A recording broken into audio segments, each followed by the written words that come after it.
Bonjour l'ami et bienvenue dans une nouvelle vidéo sur la chaîne Descartes Young.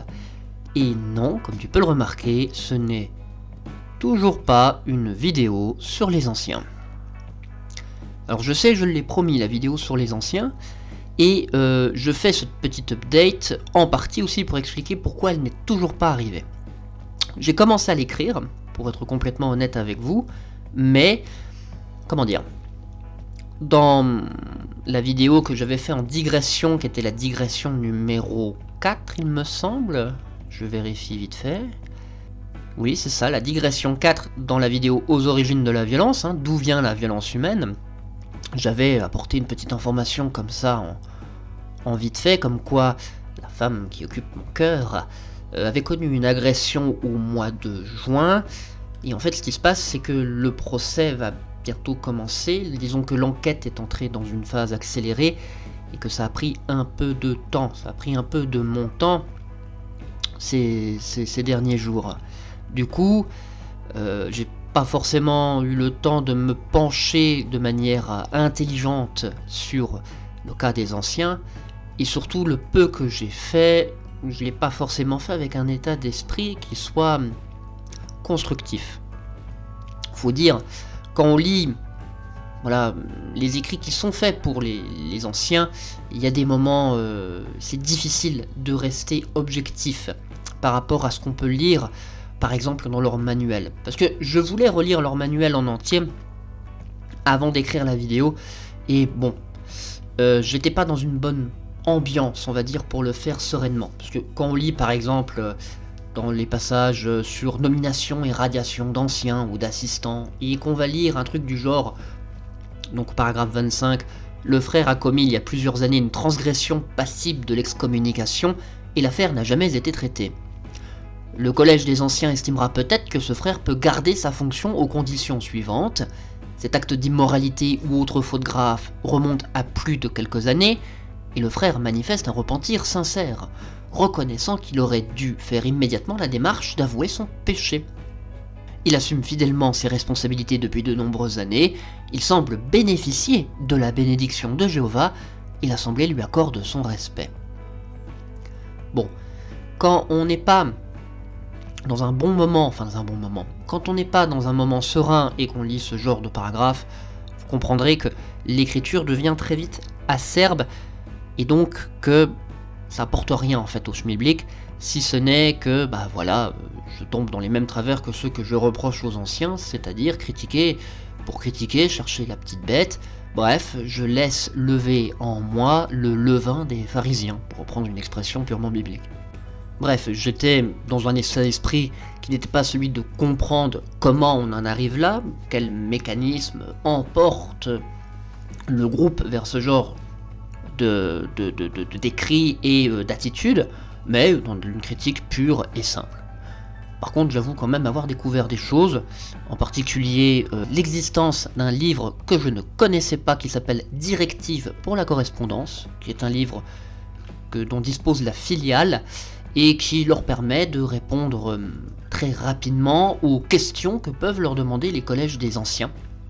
Et dans cette lecture, j'ai trouvé des choses vraiment croustillantes, si vous voyez ce que je veux dire, du genre une question que je ne m'étais jamais posée, celle des personnes transgenres, et comment un collège des anciens doit considérer et traiter ce genre d'individu. Donc je vais juste vous lire le passage, vous en ferez ce que vous voulez, et on va passer à la suite. Donc, si une personne estime devoir subir une opération pour changer de sexe, essentiellement pour que ses organes sexuels soient en conformité avec ce que l'individu ressent lui-même ou elle-même émotionnellement et mentalement, on devrait conseiller à la personne de vivre en accord avec sa réalité biologique. Se mutiler les organes sexuels, comme se faire retirer chirurgicalement l'organe mâle et le remplacer par un organe de femme artificiel, ne change pas les faits ni ne transforme la personne en quelqu'un de sexe opposé.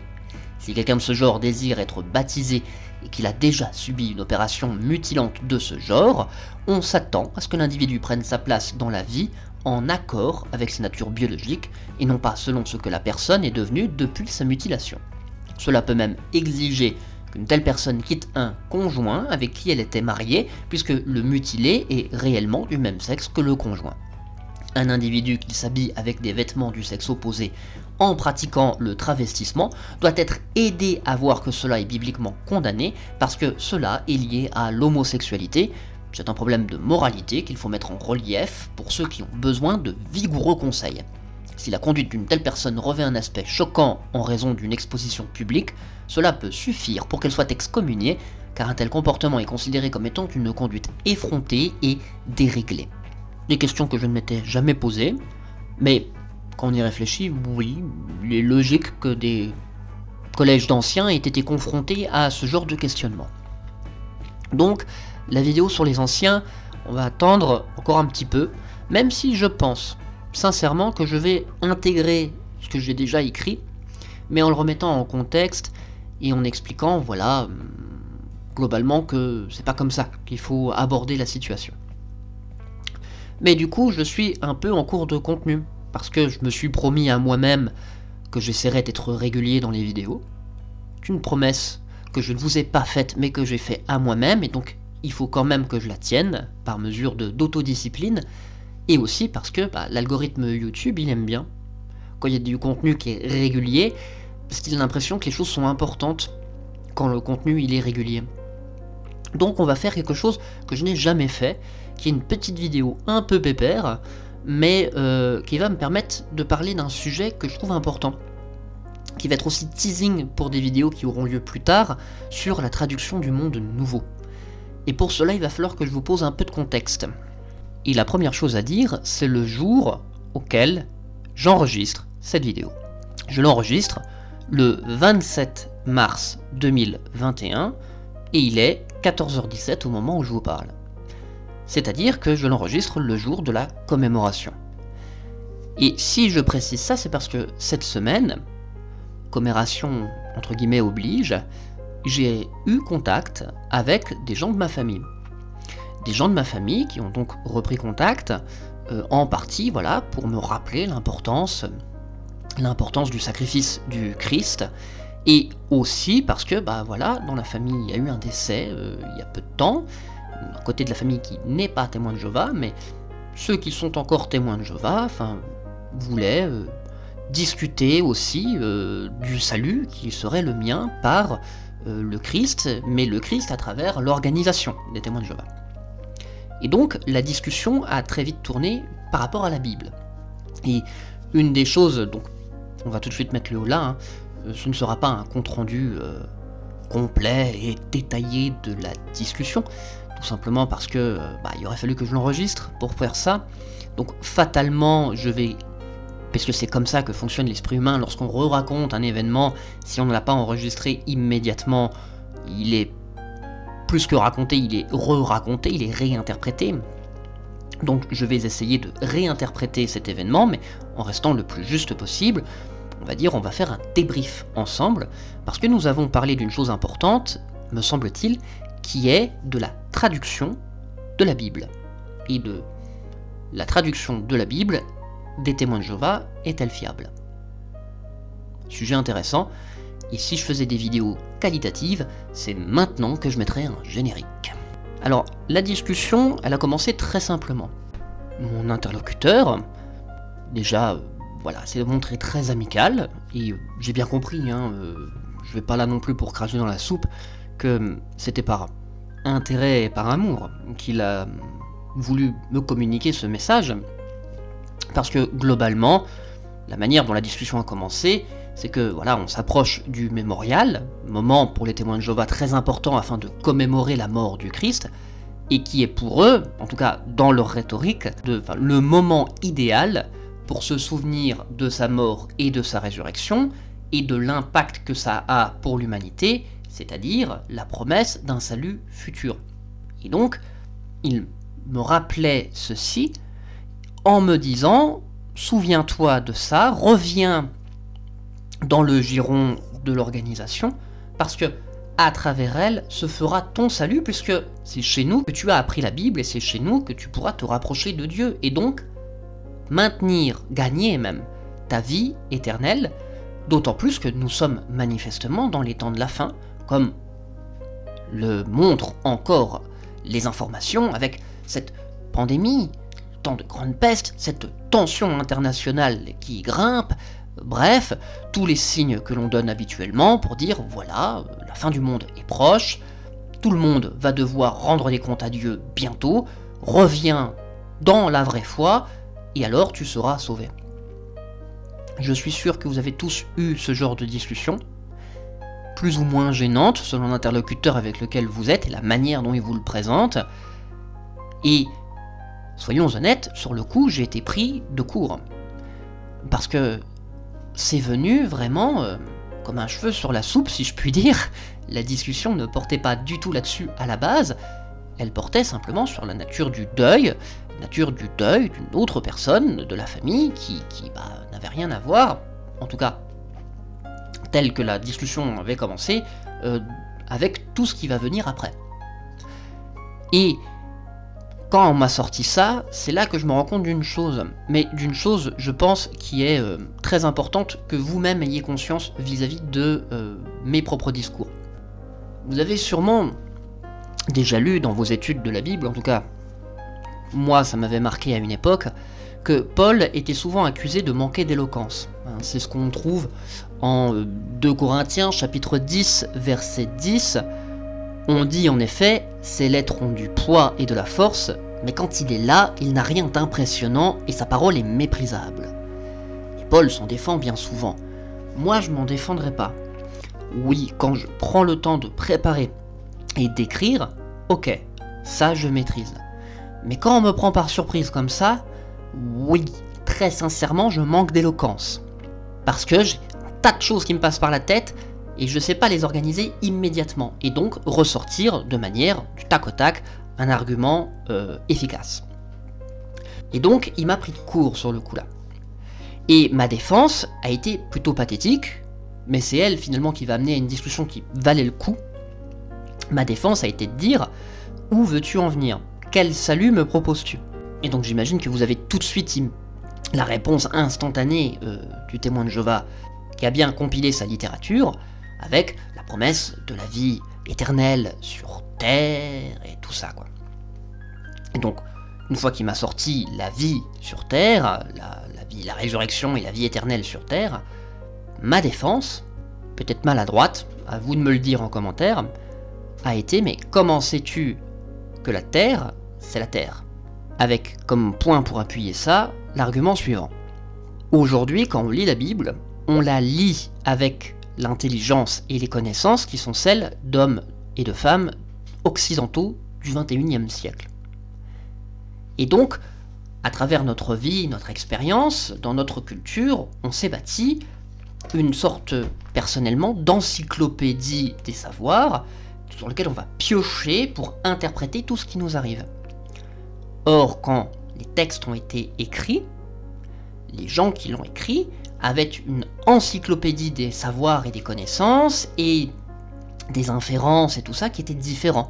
Et peut-être que, après 3000 et 2000 ans de dérive sémantique, lorsque tu parles de la terre et du ciel, toi tu imprimes sur la terre et le ciel le sens que tu veux leur donner en homme du XXIe siècle, et que la portée symbolique de la terre et du ciel était peut-être différente pour les gens de l'Antiquité qui ont rédigé ces textes dans leur langue et dans leur contexte culturel et scientifique. L'argument, il vaut ce qu'il vaut. À titre personnel, je le trouve percutant, mais il est trop percutant. C'est-à-dire qu'il est choquant pour beaucoup de gens qui seraient très fondamentalistes dans leur lecture de la Bible. C'est dommage.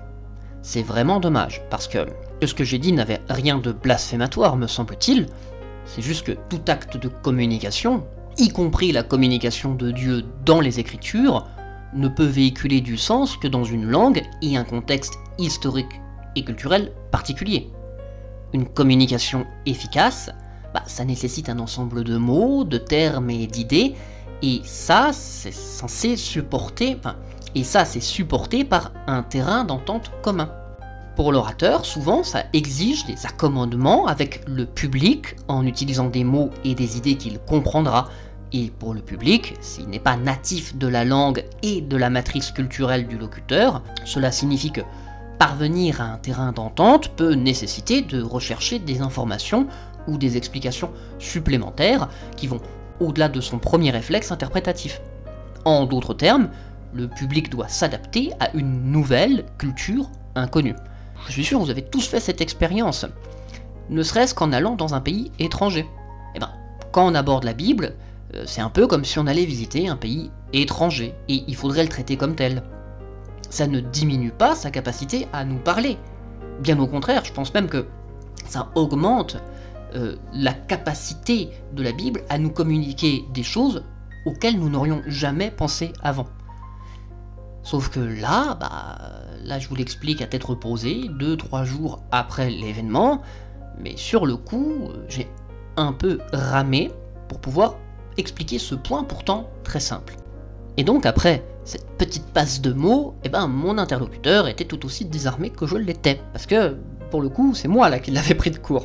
Et donc sa défense était la terre c'est la terre, et le ciel c'est ce qu'il y a au-dessus. Il n'y a pas grand-chose à comprendre là-dedans. Dommage, parce qu'il a dit quelque chose qui était très pertinent, très profond, mais il s'en est pas rendu compte. Et donc du coup, je vais pas le creuser. Mais ma réponse à moi, à ça, a été bon, je peux comprendre effectivement que ça te paraît évident.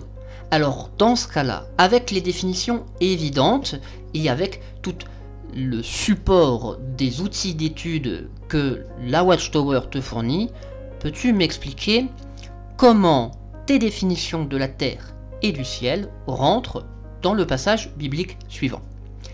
Et c'est là où on vit vraiment une époque formidable, qui est que nous avons tous dans la poche un petit appareil, enfin tous, beaucoup d'entre nous ont dans la poche un petit appareil qui nous donne accès non seulement à des bibliothèques qui peuvent être dedans, puisque lui il a son JW Library sur son téléphone, et que moi j'ai un accès à internet qui me permet ainsi de pouvoir lire des comparaisons de traduction et même d'avoir directement dans ma poche la Bible en grec.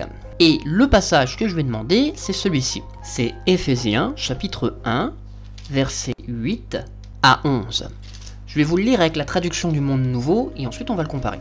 Cette faveur imméritée, Dieu l'a fait abonder pour nous en toute sagesse et intelligence, nous faisant connaître le saint secret de sa volonté.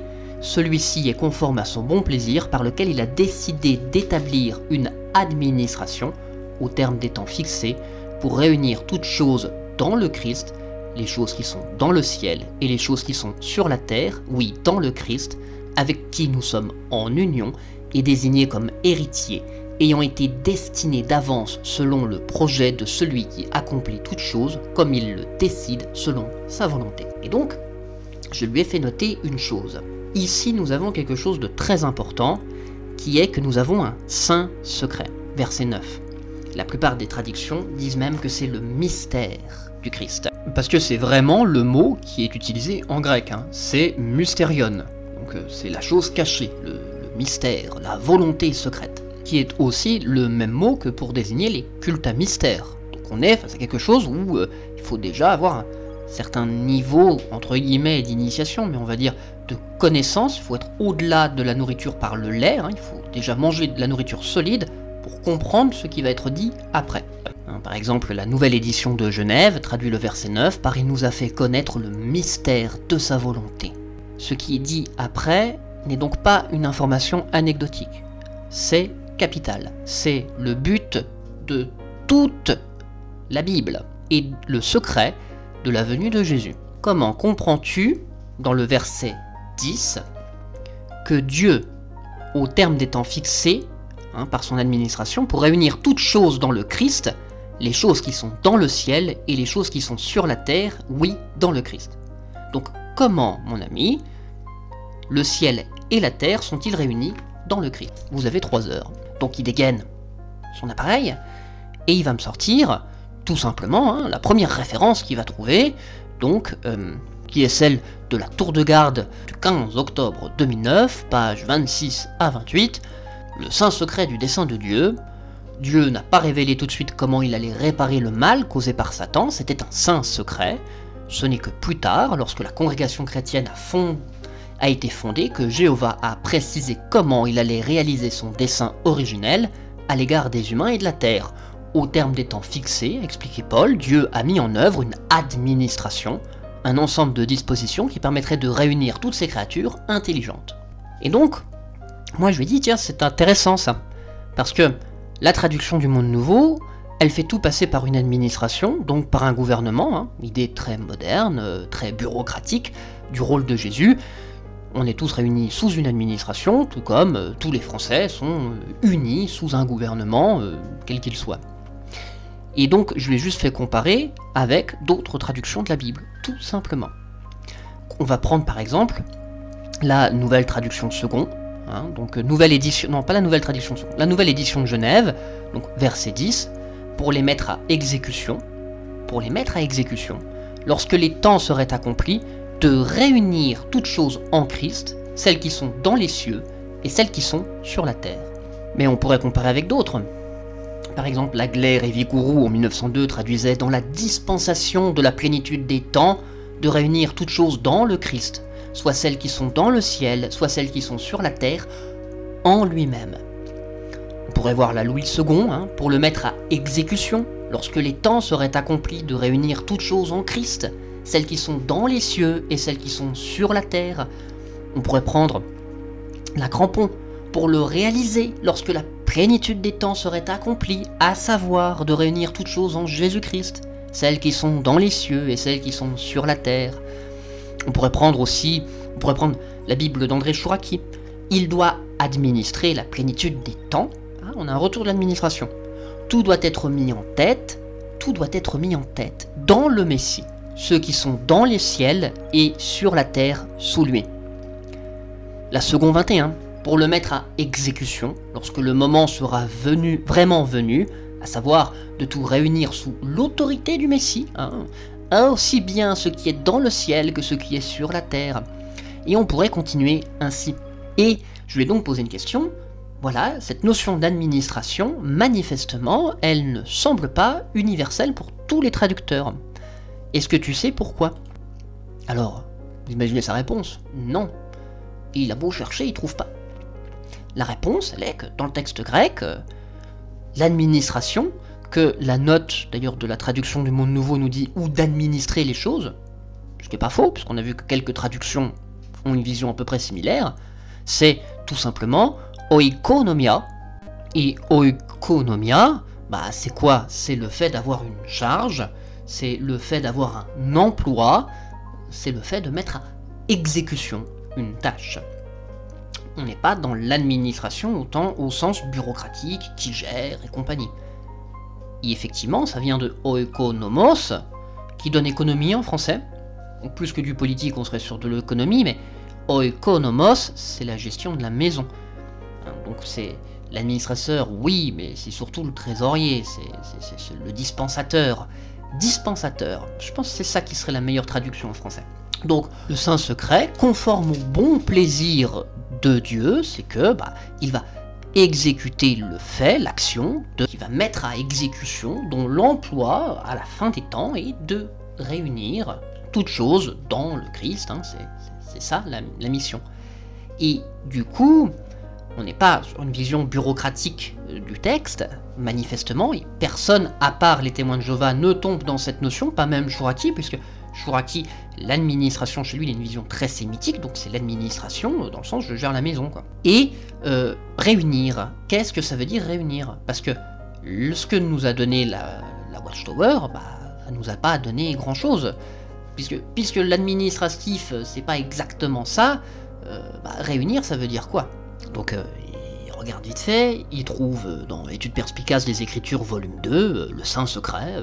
Enfin, quand arriva le terme du temps, Dieu envoya son Fils, révéla par son intermédiaire la signification du Saint secret, fournir une réponse définitive à la question soulevée par son adversaire, et offrir le moyen de racheter du péché et de la mort les humains obéissant grâce au sacrifice rédempteur de son Fils. Et donc, il continue sa lecture, le saint secret en question ne consistait pas seulement à faire savoir que le Fils de Dieu était ce personnage, il se rapportait plutôt au rôle qui lui était assigné dans le cadre d'un dessein, blablabla, réunir toutes choses de nouveau dans le Christ, les choses qui sont dans les cieux et les choses qui sont sur la terre, une des facettes du Saint Secret intimement liée à Christ Jésus, et que ce dernier doit être à la tête d'un nouveau gouvernement céleste. Ce gouvernement doit être formé de personnes, et il me ressort, voilà, les choses traditionnelles, sans se rendre compte qu'il retombe dans l'administratif, parce que c'est la vision moderne, on a des visions très bureaucratiques, nous autres occidentaux du 21e siècle. Et donc je lui fais remarquer, t'as dit une chose intéressante, mettre à la tête Jésus. Et tu remarqueras qu'il y a des traductions, elles mettent, tout doit être mis en tête dans le Messie. D'où vient cette notion de tête, que d'ailleurs, Paul il va très longuement utiliser dans Éphésiens. Il joue beaucoup sur la métaphore de la tête dans Éphésiens. Éphésiens chapitre 4, nous sommes un seul corps constitué de différents membres, mais ayant à la tête Jésus. La notion de tête, c'est quelque chose qui est très commun dans la rhétorique de Paul, parce qu'il y a une image culturelle derrière qui peut-être peut échapper à un lecteur moderne et en français ou en anglais de la chose. Et si tu comprends cette notion de mise en tête, de réunion, tu vas pouvoir peut-être mieux comprendre la question que je te pose, qui est de savoir comment ciel et terre se réunissent en Christ. Et donc je lui fais remarquer que le terme réunir, c'est anakephalaïomai. Ça ne veut sûrement rien dire pour toi, c'est normal, c'est du grec. Anakephalaïomai, c'est résumé, c'est répété, mais en fait c'est un terme mathématique à la base. C'est faire une somme, tout simplement. C'est un mot qui est composé. Il est composé de ana et de kephalaïo. Kephalaïo, c'est la tête, si vous préférez. D'où tous les jeux de mots sur Képhalos, après sur la tête. Et c'est un terme mathématique qui signifie faire une somme, c'est-à-dire je prends 1 plus 1, somme égale 2. Donc en Jésus, je prends la terre plus le ciel, la somme égale le Christ. Qu'est-ce que ça veut dire, dans ce cas-là, faire la somme de du ciel et de la terre en Christ? Que répondrais-tu? Et fatalement, il ne peut rien me répondre, parce que c'est des choses qu'il ignore. Même si ça fait des dizaines d'années qu'il, entre guillemets, étudie la Bible, en réalité ça fait des dizaines d'années qu'il étudie non pas la Bible, mais qu'il étudie les publications de la Watchtower Bible Tract and Society, et donc, tout ce que je viens de dire, ça le dépasse. Il n'en a jamais entendu parler. Et sa réponse, elle va pas être une réponse à ma question. Mais je m'y attendais, d'un autre côté, c'est bien joué, puisque ma propre réponse au début, elle était pour me dégager de la chose, donc il va faire la même chose, il va essayer de se dégager. Et il se dégage en me disant, mais est-ce que tu es en train d'insinuer que la traduction du Monde Nouveau, elle est orientée et qu'elle dénature le texte? Est-ce que tu te crois plus compétent que le comité de traduction? On a remarqué comment on est venu d'un débat biblique à une accusation personnelle, quand même. Donc, je lui réponds très simplement, je ne sais pas si je suis plus compétent que le comité de traduction, parce que je ne connais pas le comité de traduction. Je ne peux donc pas juger de leurs compétences. Par contre, si je trouvais dans la Bible un passage qui est très différent dans la traduction de ce que dit le texte original, est-ce que tu serais susceptible de remettre en doute les compétences du comité de traduction? Alors sa réponse est bon courage. Parce que là, tu joues sur les mots, mais trouver quelque chose qui soit radicalement différent du texte original, t'y arriveras pas. Et c'est là où je me suis souvenu d'une réunion en particulier, c'est une des dernières à laquelle j'ai assisté. C'était en 2019. Et le texte, je n'ai jamais entendu de critique de la traduction du Monde Nouveau parler de ce texte-là, et pourtant, quand dans la réunion on l'a utilisé, ça m'a sauté aux yeux. Et donc, je lui ai tout simplement posé le même contexte que ce que je viens de t'expliquer, et voici à peu de choses près ce que je vais lui dire. Le texte et la réunion. Et on a retrouvé la réunion en question qui m'avait fait tiquer. C'est la réunion du mardi, donc de la semaine du 24 au 30 juin 2019, et donc c'était dans le référence pour le cahier vie ministère de juin 2019. Et donc cette semaine-là, dans les joyaux de la parole de Dieu, tout le monde étudiait Philippiens chapitre 1 à chapitre 4. Et donc, à un moment, on en arrive à parler de la première résurrection est en cours. Je vais simplement lire ce qui est marqué dans le référence pour le cahier vie et ministère, et en profiter en même temps, pour en faire une impression écran. Donc, la première résurrection est en cours. Puis, les membres oints de l'Israël de Dieu doivent rejoindre le Seigneur Jésus-Christ dans la gloire céleste, où ils seront toujours avec le Seigneur.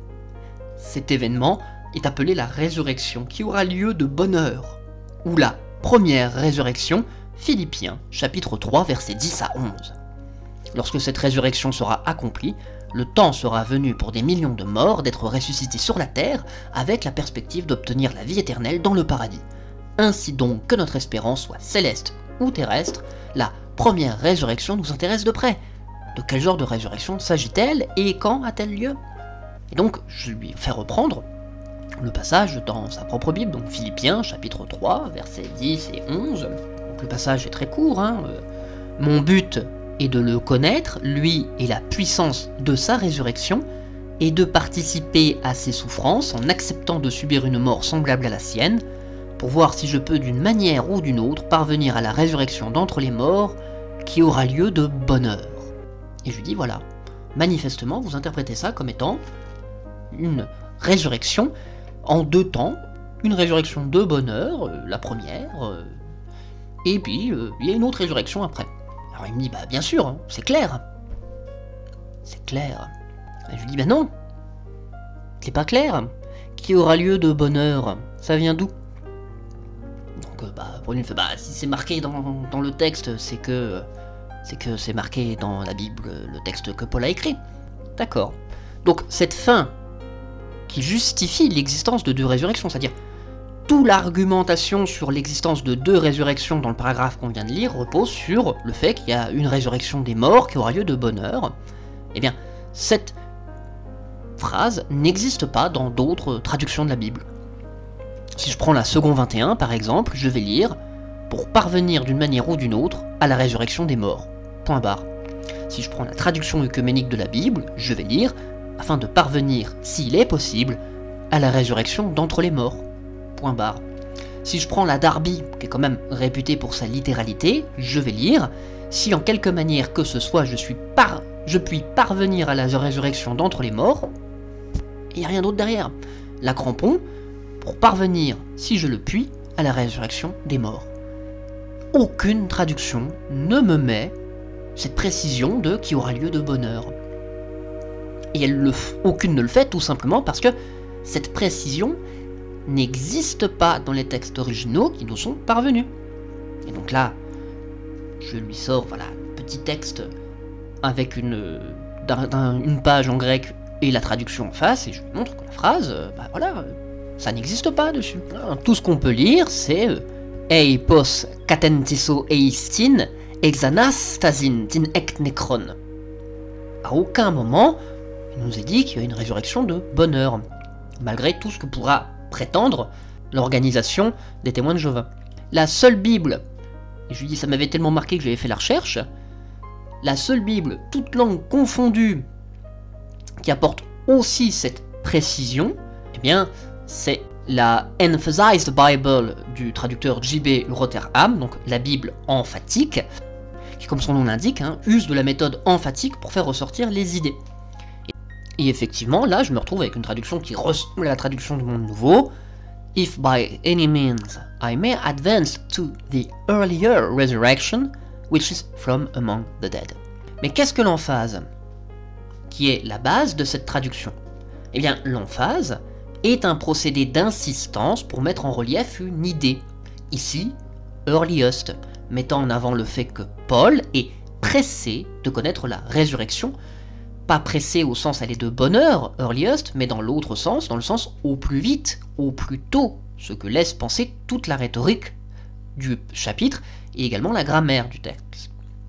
Du coup, votre enseignement, l'enseignement de la Watchtower, non content de ne pas être biblique, se permet ainsi de déformer un texte quand il faut trouver une justification. Fait que j'ai constaté dans la versification de beaucoup de versets qui ne me reviennent pas forcément immédiatement en tête. Et là, il ne sait pas trop quoi répondre. Il me dit, mais on peut supposer qu'elle est de bonne heure parce que c'est l'enseignement de la Bible ailleurs. Et par recoupement, c'est logique de penser qu'il y a deux résurrections. Et là, je lui dis, attends, Paul, il nous met en garde contre ce genre de choses. Quand je lis en 2 Timothée chapitre 2 verset 18, un passage où il dit « Ces hommes se sont écartés de la vérité car ils disent que la résurrection a déjà eu lieu, ce qui bouleversera la foi de quelques-uns. » Qu'est-ce que je peux penser de gens qui, après avoir lu ça, viennent à ma porte et me disent « Il y a déjà eu une résurrection ?» Note quand même que ce qui pour Paul est ici marqueur d'éloignement de la vérité, c'est de dire que la résurrection a déjà eu lieu. N'est-ce pas ce que la société, l'organisation des témoins de Jéhovah, a enseigné et enseigne encore? Elle a enseigné que la résurrection des Ouins avait déjà eu lieu en 1878. Et n'a-t-elle pas, comme le disait Paul, bouleversé la foi de beaucoup lorsqu'elle a changé cette date, disant que la résurrection avait eu lieu en 1918? Elle avait pourtant affirmé « La résurrection a déjà eu lieu en 1878 », ce qui s'était avéré absolument faux, parce qu'elle n'avait pas pris en compte les avertissements de Paul vis-à-vis de ceux qui annoncent ce genre de choses. Et aujourd'hui, elle continue d'annoncer un enseignement qui n'est pas dans le texte, et elle déforme le texte pour que ça y corresponde. D'ailleurs, fais une recherche. Qu'est-ce qu'ils disent tes propres dirigeants sur le passage que je viens de citer en 1 Timothée? Il fait sa recherche, très rapidement, et il tombe sur la tour de garde du 1er avril 1986 à la page 31, et il y lit « Cependant, du fait de ce qu'ils enseignaient quant à l'époque de la résurrection, point fondamental, Paul les a assimilés à juste titre à des apostats, des hommes avec lesquels les chrétiens fidèles ne s'associeraient pas. » Donc je vais juste poser une simple question. Qu'est-ce que tu penses de la manière dont un texte aussi simple et facile à traduire, comme le montrent toutes les traductions à côté, est traité par le comité de traduction? Et quelles conclusions on peut en tirer sur la qualité de la traduction du Monde Nouveau, et donc de l'enseignement qui en sort? Devinez quelle a été sa réaction. Sa réaction a été de me dire « Je vais faire des recherches et je te redirai ». Et la discussion, elle a fini comme ça. Du coup, toi qui as écouté, si tu as écouté jusque-là, parce qu'on en est quand même à une 30aine de minutes maintenant, qu'est-ce que tu en penses de ça? Est-ce que toi aussi, il t'est arrivé en lisant une tour de garde ou en assistant à une réunion, de te dire, même sans connaître la version originale, de te dire, mais c'est dingue, l'enseignement qui est donné dans la revue ne correspond pas aux versets quand je lis les versets qui sont autour? Ou est-ce que ça t'est même déjà arrivé, si tu as d'autres traductions sous la main, de te dire, mais la traduction du Monde Nouveau, elle dit pas la même chose que les autres. Et du coup, comme elle dit pas tout à fait la même chose, on peut pas en tirer les mêmes conclusions de l'enseignement. Qu'est-ce qui se cache derrière ça? Ça, bien sûr, je le traiterai une autre fois. Mais je pense qu'il est quand même important d'y réfléchir maintenant, parce que quand un groupe se veut défenseur de la vérité et se veut défenseur de l'enseignement biblique, la moindre des choses, c'est d'avoir une traduction qui colle avec les textes originaux, et de ne pas imposer sa vision au texte. Au contraire, il faut que ce soit le texte qui nous apporte sa vision.